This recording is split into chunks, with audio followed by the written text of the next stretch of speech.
سيدنا وسندنا وحبيبنا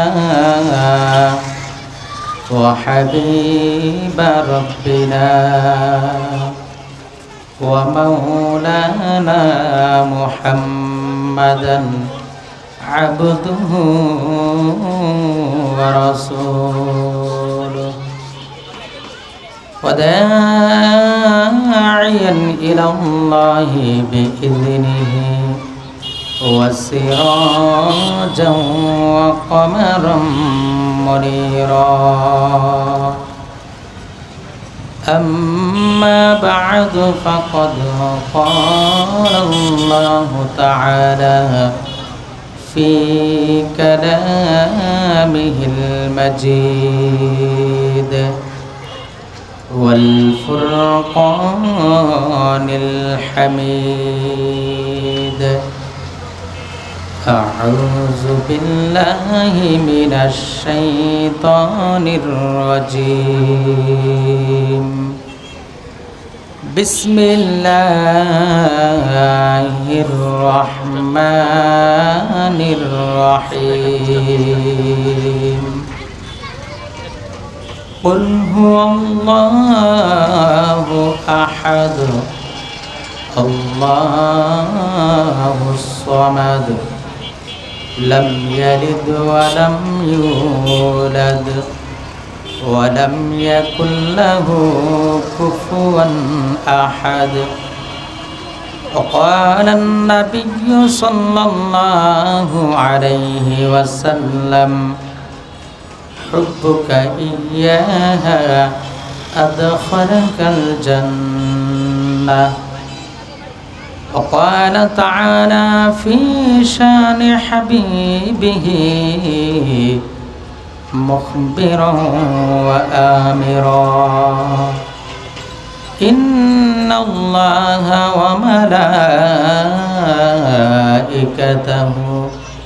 يصلون على النبي يا أيها الذين آمنوا صلوا عليه وسلموا تسليما بلغ العلا بكماله كشف الدجى بجماله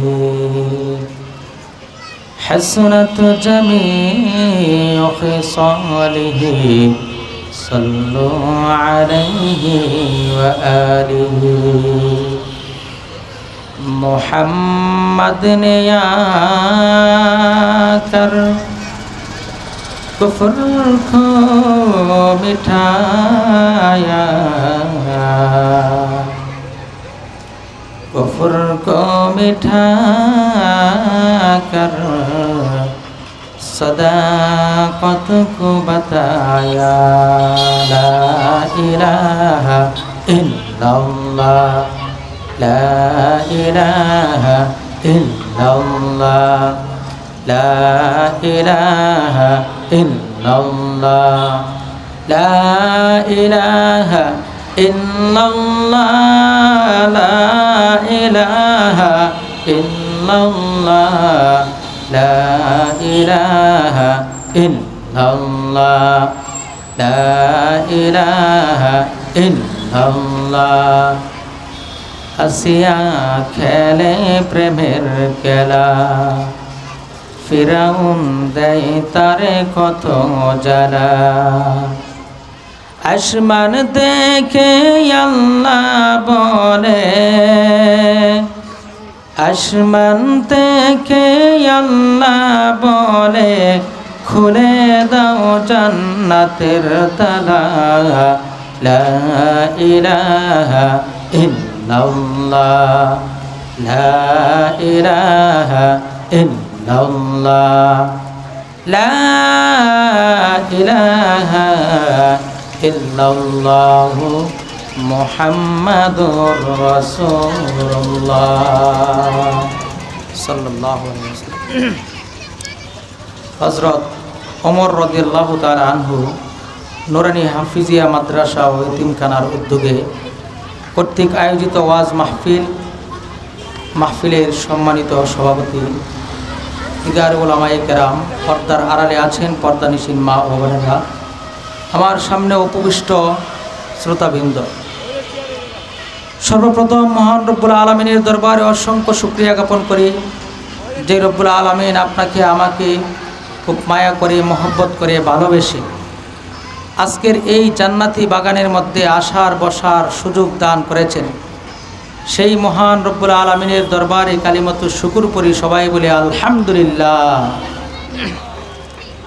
যারা দাঁড়িয়ে আছেন তারা প্যান্ডেলের ভিতরে চলে আসি।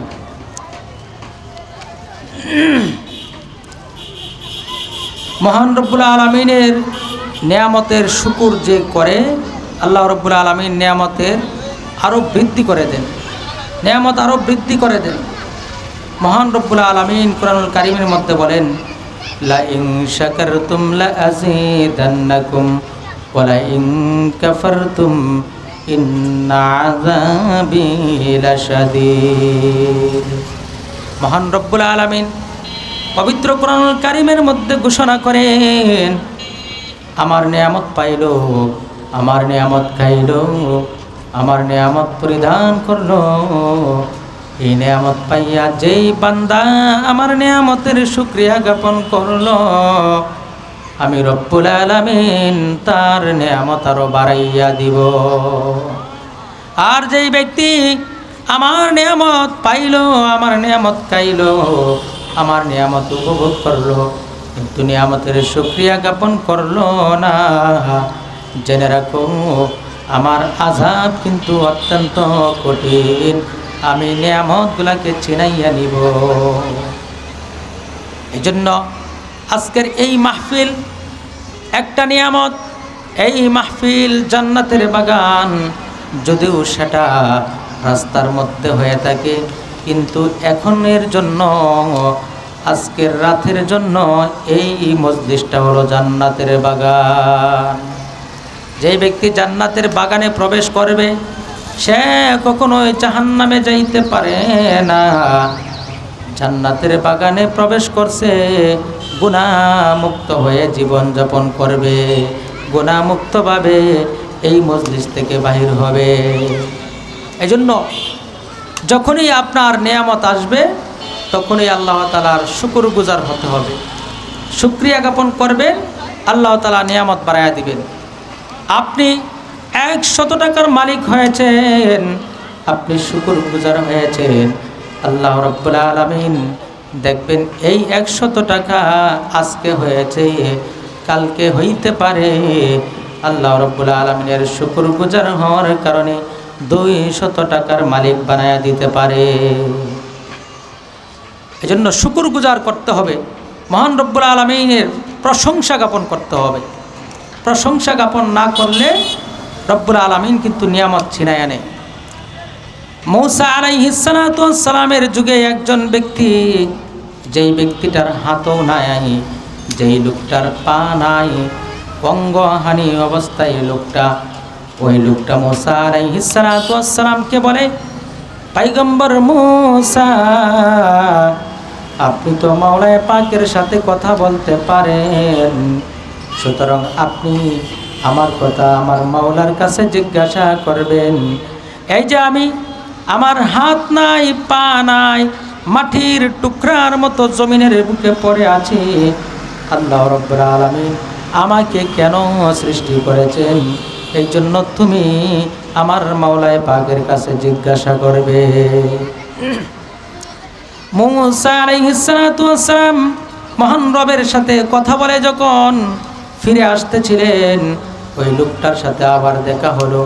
লোকটি জিজ্ঞাসা করলো, পয়গম্বর মূসা, আল্লাহর সাথে কি আমার কথা জিজ্ঞাসা করেছিলে? মূসা আলাইহিস সালাম বলেন, হ্যাঁ জিজ্ঞাসা করেছিলাম। কেন সৃষ্টি করেছে আমাকে? মূসা আলাইহিস সালাতু ওয়াস সালাম বলেন, আল্লাহ রাব্বুল আলামিন তোমাকে অনার্থক সৃষ্টি করে নাই, অহেতুক সৃষ্টি করে নাই, তোমাকে জাহান্নামের একটা ছিদ্র বন্ধ করার জন্য তোমাকে সৃষ্টি করেছে। ওই লোকটা যেই লোকটার হাত নাই, যেই লোকটার পা নাই, মাটির টুকরার মতো জমিনের মধ্যে পড়ে থাকে, ওই লোকটা এই কথা শোনার সাথে সাথে বলতে আরম্ভ করলো আলহামদুলিল্লাহ। মুসা আলাইহিস সালাতু ওয়াস সালাম হতবাক হয়ে গেলেন। কি ব্যাপার? আমি বললাম জাহান্নামের ছিদ্র বন্ধ করার জন্য তোমাকে সৃষ্টি করেছে, আর ওই লোক জাহান্নামের ছিদ্র বন্ধ করবে, এরপরেও বলে আলহামদুলিল্লাহ। লোকটাকে জিজ্ঞাসা করলো, কি ব্যাপার, তুমি এরকম বললে কেন? ওই লোকে বলে, আমি মহান রবের প্রশংসা জ্ঞাপন করছি এই জন্য যে মাওলায়ে পাক আমাকে তার অনর্থক কোনো কাজে সৃষ্টি করে নাই, বরঞ্চ মাওলায়ে পাক আমাকে তার নিজের কাজের জন্য সৃষ্টি করেছেন। এই জন্য আমি মাওলায়ে পাকের প্রশংসা জ্ঞাপন করছি। সাথে সাথে মহান রব্বুল আলামিন ওই অঙ্গহানি ব্যক্তিটার অঙ্গ ভালো করে দিলেন। সুবহানাল্লাহ। এই জন্য যখনই নিয়ামত পাইবেন শুকরগুজার হবেন, আল্লাহ তাআলার শুকরিয়া জ্ঞাপন করবেন। সুখে দুঃখে সর্ব অবস্থায় যে আলহামদুলিল্লাহ পড়বে, মহান রব্বুল আলামিন হাসরের ময়দানে সেই লোকটাকেই আগে ডাক দিবেন যে সুখে দুঃখে সর্ব অবস্থায় আল্লাহ তাআলার প্রশংসা জ্ঞাপন করছে। প্যারে উপস্থিতি, আজকের মাহফিল একটা নিয়ামত। এই নিয়ামতের ভিতরে এসে প্রবেশ করতে হবে, নিয়ামত উপভোগ করার জন্য এই মজলিসের ভিতরে আসতে হবে। আমি আপনাদের সম্মুখে পবিত্র কোরআনুল কারীমের 114খানা সূরার মধ্যে 112 নম্বর সূরা সূরাতুল ইখলাস, যেই সূরাটা ছোট বাচ্চারা পর্যন্ত পড়তে পারে, সেই সূরাটা আমি আপনাদেরকে তেলাওয়াত করে শুনিয়েছি। এই সূরার মধ্যে মহান রব্বুল আলামিন তার ওয়াহদানিয়তের বর্ণনা দিতেছেন, তার একত্ববাদের বর্ণনা দিতেছেন। এই সূরার ফজিলত কিন্তু অনেক অনেক অনেক ফজিলত। এই সূরার মধ্যে আয়াতের সংখ্যা হলো মাত্র 4খানা, মাত্র 4টা আয়াত। এই সূরার মধ্যে বাক্যর সংখ্যা হলো 15টি, অক্ষরের সংখ্যা হলো 47টি।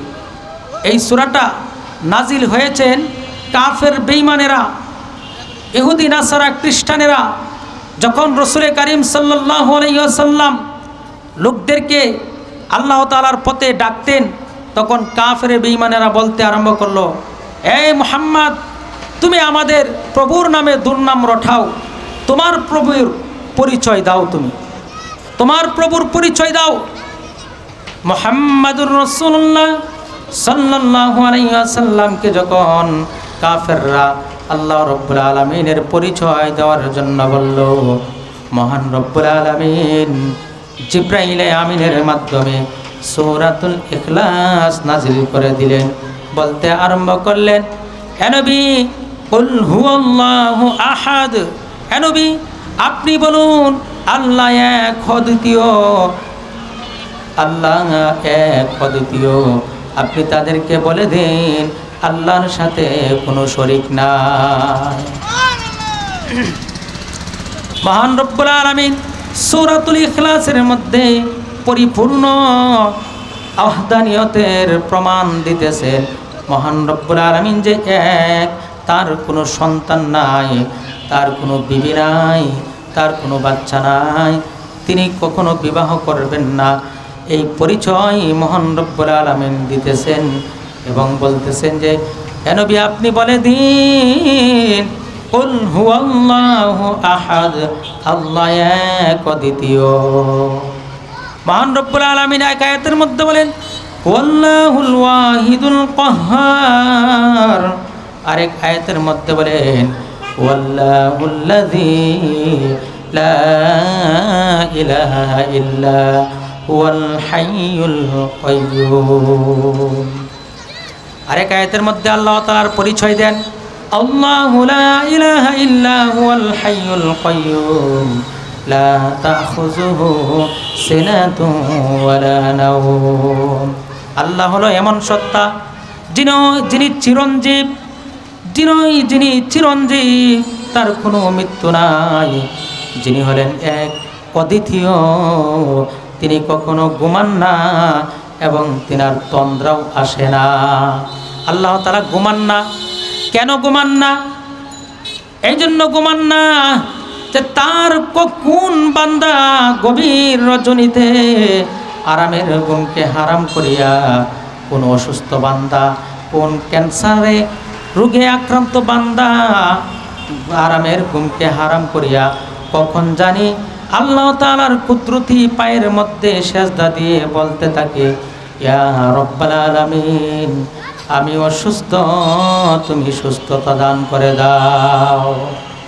যদি আমার কোনো বান্দা অসুস্থতাজনিত কারণে রাতের গভীরে আমাকে আমার কুদরতি পায়ের মধ্যে সেজদা দিয়ে ডাকতে আরম্ভ করে দেয়, আর আমি আল্লাহ যদি ঘুমিয়ে যাই, আমি আল্লাহ যদি না শুনি, তাইলে আমি আমার আল্লাহিয়তের মধ্যে আঘাত আনবে। এজন্য আমি আল্লাহ ঘুমাই না, আমার তন্দ্রাও নাই, আমি উঙ্গাইও না, আমি জাগ্রত থাকি, আমার বান্দার প্রতি খেয়াল রাখি। এই জন্য মহান রব্বুল আলামিন বলেন, কুল হুয়াল্লাহু আহাদ আল্লাহুস সামাদ আল্লাহুস সামাদ। আল্লাহ অমুখাপক্ষী, তিনি কাহারও মুখাপক্ষী নয়। আল্লাহ তাআলার একটা গুণ হলো সামাদ। এক লোক তার জীবন পর্যন্ত মূর্তি পূজা করেছে, মূর্তি পূজা করেছে আর বলতে আরম্ভ করছে, ইয়া সনম ইয়া সনম ইয়া সনম। মূর্তির সামনে গিয়ে সনম সনম বলে, কিন্তু হঠাৎ করে একদিন সনমের জায়গা ওই লোকটা বলতে আরম্ভ করছে, ইয়া সমাদু ইয়া সমাদ। এই সমাজ যখন সে বলে ফেললো, চাই সেটা ভুলে হোক বা শুদ্ধতে হোক। দেখবেন মানুষ যখন বেশি কথা বলে তখন দু একটা ভুল হয়ে যায়। তদ্রূপভাবে ওই লোকটা যখন সনম সনম সনম বলতে আরম্ভ করেছে, এক পর্যায়ে তার মুখ দিয়ে সমাদ শব্দ বের হয়ে গেছে। আর সমাজ শব্দ যখন বের হয়ে গেছে, আল্লাহ তাআলার রহমতের মধ্যে চুসকে গেছে, আল্লাহ তাআলার রহমতের ঢেউ খেলতে আরম্ভ করছে। আল্লাহ রব্বুল আলামিন ওই বান্দাটাকে তার রহমতের কুলের মধ্যে উঠাইয়া নিছেন আর বলতে আরম্ভ করছেন, এ বান্দা, 30টা বছর পর্যন্ত তোর জিন্দগি যাপন করেছিস আর শুধু সনম সনম বলেছিস, জীবন পর্যন্ত অপরাধ করেছিস, কিন্তু আজকে তুই ভুল ক্রমে আমার নামটা উচ্চারণ করার কারণে আমি আল্লাহ তোর জীবনের সব গুনাহ মাফ করে দিলাম। সূরাতুল ইখলাস, এটার এমন ফজিলত যে সূরাতুল ইখলাস যদি কোনো ব্যক্তি তেলাওয়াত করে, মাত্র একবার তেলাওয়াত করে, কোরআন শরীফের 1/3 তেলাওয়াত করার সওয়াব পেয়ে যায়। 2 বার পড়লে 2/3, 3 বার পড়লে 3 বার পড়লে পুরা কোরআন শরীফে পড়ার যে সওয়াব হইতো, সেই সওয়াব ওই বান্দার আমল নামার মধ্যে ঢুকাইয়া দেয়। শুধু তাই নয়, প্যারে হাবিব সাল্লাল্লাহু আলাইহি ওয়াসাল্লাম বলেন, যেই ব্যক্তি সূরাতুল ইখলাস 10 বার পাঠ করবে, যেই ব্যক্তি সূরাতুল ইখলাস 10 বার পাঠ করবে, মহান রব্বুল আলামিন ওই বান্দার জন্য জান্নাতের মধ্যে একটা ঘরের ব্যবস্থা করে দিবেন। সুবহানাল্লাহ কয় না রে, পহাটা করে লয়ে যাই করে। 10 বার যদি সূরাতুল ইখলাস পাঠ করতে পারেন, তিলাওয়াত করতে পারেন, তাইলে আল্লাহ রাব্বুল আলামিন জান্নাতে একটা ঘর বানায় দিবেন। সুবহানাল্লাহ। তাইলে আপনি যারা কোরআন শরীফ পারি না, আমরা এরা সূরাতুল ইখলাস তো পারি না, সবাই পারি। সূরাতুল ইখলাসের অনেক ফজিলত। এই সূরাতুল ইখলাসের বন্ধু যদি আপনি হইতে পারেন, তাহলে আপনি যদি মারা যান, দুনিয়ার বুকের কোনো মানুষ যদি আপনার জানাজায় অংশগ্রহণ না করে, তাইলে আসমান থেকে ফেরেশতা আপনার জানাজার মধ্যে পাঠাইয়া দিবে। সুবহানাল্লাহ। একটা কাজ, যেই কাজটা করলে আসমান থেকে 50,000 ফেরেশতা নিযুক্ত করবে তার জানাজা পড়ানোর জন্য। তার জানাজার জন্য 50,000 ফেরেশতা আসবে। সেই কাজটা হলো সূরাতুল ইখলাসের ভালোবাসা। রাসূল কারীম সাল্লাল্লাহু আলাইহি ওয়াসাল্লাম বলেন, হুব্বুকা ইয়্যাহা আদখালাকাল জান্নাহ। সূরাতুল ইখলাসের ভালোবাসা যার ভিতরে আছে, সূরাতুল ইখলাস যেই লোকটা ভালোবাসবে ওই লোকটা জান্নাতে প্রবেশ করবে। এজন্য সূরাতুল ইখলাস বেশি বেশি পড়ব। যারা সূরাতুল ইখলাস পারি না শিখে নিব হুজুরের কাছ থেকে, মসজিদের মুয়াজ্জিনের কাছ থেকে সূরাতুল ইখলাস শিখে নিব। আর এখানে যে পারে না এমন কোনো ব্যক্তি আমার মনে হয় নাই, সবাই পারে। ছোট নাবালেগ বাচ্চা যারা, তারাও সূরাতুল ইখলাস বুঝতেছেন নি কোনটা? হ্যাঁ, কুল হুয়াল্লাহ সূরা আছে না, এই কুল হুয়াল্লাহ সূরা। সূরাতুল ইখলাসের 20টা নামকরণ করছে তাফসিরে নূরুল কোরআনের মধ্যে, 20টা নাম উল্লেখ করছে। তার মধ্যে একটা নাম হলো সূরাতুত তাওহীদ। এই সূরার মধ্যে আল্লাহ তাআলার একত্ববাদের বর্ণনা দিয়েছেন, এই জন্য সূরাতুত তাওহীদ বলা হয়। আর একটা নাম হলো সূরাতুন নাজাহ। এই সূরার মধ্যে, এই সূরা তেলাওয়াত করলে যেই ব্যক্তিটা এই সূরাটা তেলাওয়াত করবে ওই লোকটাকে আল্লাহ তাআলা মুক্তি দান করিয়া জান্নাতের মালিক বানায়া দিবেন। এই জন্য এই সূরাকে সূরাতুন নাজাহ বলা হয়। মহান রব্বুল আলামিন সূরাতুল ইখলাসের মধ্যে তার পরিচয় দিতেছেন, কুল হুয়াল্লাহু আহাদ আল্লাহুস সামাদ লাম ইয়ালিদ ওয়া লাম ইউলাদ। তিনি সন্তান জন্ম দেন নাই, তিনি কারো কাছ থেকে জন্ম নেনও নাই। আল্লাহ তাআলা কাউকে জন্ম দেনও নাই, আল্লাহ তাআলা কারো কাছ থেকে জন্ম নেনও নাই। ওয়া লাম ইয়াকুল লাহু কুফুয়ান আহাদ, এবং তিনি কারো সমকক্ষ নয়। আল্লাহকে যে বলবেন আল্লাহ অমুকের মতো, না না, আল্লাহ আল্লাহর মতোই আছেন, আল্লাহ কারো মতো হইতে পারে না। এই জন্য সূরাতুল ইখলাস পাঠের মধ্যে অনেক সওয়াব আছে, অনেক সওয়াব আছে। সূরাতুল ইখলাস যে পাঠ করবে জান্নাতে প্রবেশ করবে। আল্লাহ তাআলা আমাদের সকলকেই সূরাতুল ইখলাস বেশি বেশি করে তেলাওয়াত করার তৌফিক দান করুক। সবাই বলে আমিন। ওয়া আখিরি দাওয়ানা আলহামদুলিল্লাহি রাব্বিল আলামিন। আমার সময় ছিল 20 মিনিট, 20 মিনিট হয়ে গেছে। আসসালামু আলাইকুম ওয়া রাহমাতুল্লাহি ওয়া বারাকাতুহু।